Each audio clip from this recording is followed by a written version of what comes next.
আপনারা জেনে আনন্দিত হবেন, আগামী 14 তারিখ শুক্রবার ফতেপুর এবং উপশহর ইউনিয়নের মধ্যে ম্যাচটির মাধ্যমে উদ্বোধনী ম্যাচটি মাঠে গড়াবে, যেটার ভেন্যু উপশহর কলেজ মাঠ। ইতিমধ্যে আমরা আমাদের সব রকম প্রস্তুতি শেষ করেছি, মাঠের কাজও চলছে।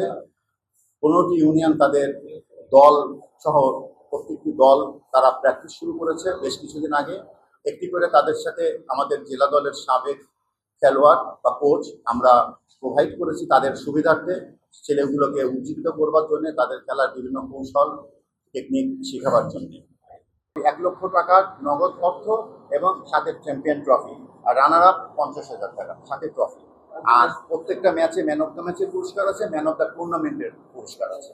এবং এখানে বুট বুট এবং হুস করে প্রপার ফুটবল বলতে যেটা বোঝায় সেই প্রপার ওয়েতে এখানে খেলা হবে। প্রত্যেকটা দলের নির্দিষ্ট জার্সি থাকবে, তাদের ড্রেস আপ থাকবে, তাদের সব কিছু।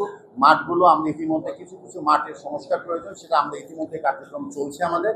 তার মধ্যে দিয়ে আমরা টুর্নামেন্টটি সফলভাবে শেষ করবো বলে আশাবাদ ব্যক্ত করছি। ধন্যবাদ।